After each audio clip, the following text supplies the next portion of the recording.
মানব ইতিহাসের সবচেয়ে বড় আতঙ্ক, সবচেয়ে বড় ত্রাসের নাম হবে দাজ্জাল।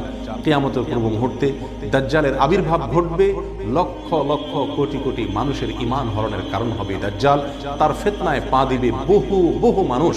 রাসূল করিম সাল্লাল্লাহু আলাইহি সাল্লামের জীবদ্দশায় তিনি বহু হাদিসে আমাদেরকে দাজ্জালের বিষয়ে সাবধান করেছেন, সতর্ক করেছেন তার ফিতনা প্রসঙ্গে।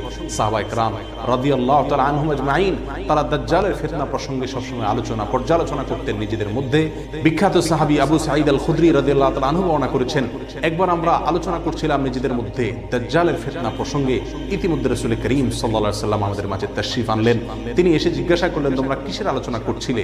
আমরা বললাম, ইয়া রাসূলুল্লাহ, দাজ্জাল প্রসঙ্গে আমরা আলোচনা করছিলাম। নবীজি সাল্লাল্লাহু আলাইহি সাল্লাম তখন বললেন, দাজ্জালের ফিতনার চাইতেও ভয়াবহ, তার চাইতেও আতঙ্কের, তার চাইতেও ত্রাসের বিষয় হবে আশিরকুল খাফি বা গুপ্ত শিরক। অর্থাৎ দাজ্জালের ফিতনার কারণে যে ক্ষতি সাধন হবে মুসলিম মিল্লাতের, তার চাইতে অনেক বেশি ভয়াবহ ক্ষতি সাধন করবে আশিরকুল খাফি বা গুপ্ত শিরক।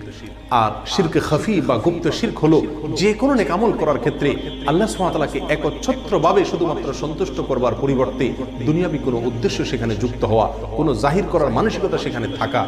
সময়ত ভাই বন্ধুগণ, সাধারণ এবং সামাজিক যোগাযোগের মাধ্যমের উন্নতির এই যুগে আমাদের জাহির করার অসুস্থ প্রবণতা এবং মানসিকতার কারণে আজ গুপ্ত শিরক বা আশিরকুল খাফি এই জিনিসটি গোটা মুসলিম মিল্লাতকে গ্রাস করে ফেলেছে, ছেয়ে গেছে আমাদের মধ্যে। আমরা অনেকেই অনেক নেক আমল করি, অনেক ভালো কাজ করি, কিন্তু কোনটাকে প্রকাশ করার মানসিকতা আমরা লালন করি। আজ আমাদের অবস্থা এমন দাঁড়িয়েছে যে প্রতিটি নেক আমলের বিনিময়ে আল্লাহ সুবহানাহু ওয়া তাআলার কাছে চাওয়ার পাশাপাশি দুনিয়াবি কোনো না কোনো ফিডব্যাক আমাদের চাই। কমপক্ষে মানুষের কাছে জাহির করে আমরা নিজেরা আত্মতৃপ্তি, আত্মপ্রসাদ আমরা অনুভব করে থাকি।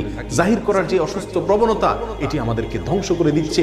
দাজ্জাল যে ক্ষতি আমাদেরকে করত, তার চাইতে বেশি ক্ষতি করছে আজ এই শিরকে খাফি বা গুপ্ত শিরক, রিয়া বা লৌকিকতা।